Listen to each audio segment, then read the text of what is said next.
اعوذ باللہ من الشیطان الرجیم. انسان جب قرآن کو پڑھے یا دوسری چیز بھی پڑھے، خاص طور سے قرآن کے لیے آیا ہے فاستعذ باللہ من الشیطان الرجیم، کہ جب قرآن کو پڑھو فاذا قرأت القرآن فاستعذ باللہ من الشیطان الرجیم، کہ شیطان کی پناہ مانگ لیا کرو. قرآن پاک میں ایک جگہ آتا ہے کہ یہ قرآن پڑھ کر بہت سے لوگ تو نصیحت حاصل کرتے ہیں اور بہت سے گمراہ ہو جاتے ہیں.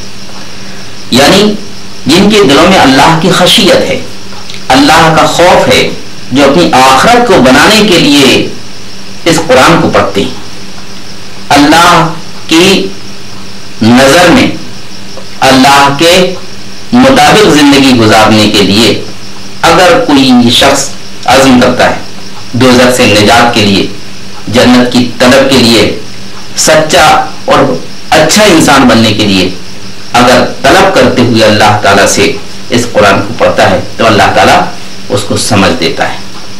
اس قرآن کے معنی میں، مطلب میں، مفہوم میں جگہ بنا دیتا ہے اس کے لیے، اس کے ذہن کے لیے، اس کے دل تک اس بات کو پہنچانے کے لیے. لیکن وہ لوگ جو قرآن کو تنقیدی نظر سے پڑھتے ہیں، وہ لوگ جو قرآن کو اس سانچے میں ڈالنے کی کوشش کرتے ہیں جو دین کے نام سے انہوں نے اپنے ذہن میں بنا رکھا ہے، پہلے سے ایک کھانچا موجود ہے، ایک سانچا موجود ہے، اور پھر قرآن کو پڑھ رہے ہیں اور اس سانچے کے مطابق اس کو ڈھال رہے ہیں، اس سانچے کے مطابق اس کو ڈھال رہے ہیں. یہ ایک بہت بڑی غلطی ہوتی ہے جو شیطان ان کو بہکا دیتا ہے. لوگوں نے کمیونزم کے طریقے بھی قرآن میں ڈھونڈ نکالے کہ مارکس کی تھیوری بھی قرآن میں.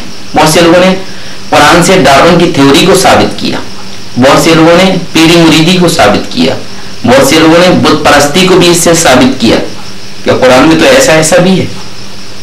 یہ وہ لوگ ہیں جنہوں نے قرآن کو ایک خاص اینگل سے دیکھتے ہوئے پھر اس کو پڑھا. بہرحال وہ شیطان کے بہکاوے میں آ گئے. ہونا تو یہ چاہیے تھا کہ قرآن ان سے جیسا جیسا کہتا جاتا ویسا وہ اس پر عمل کرتے جاتے.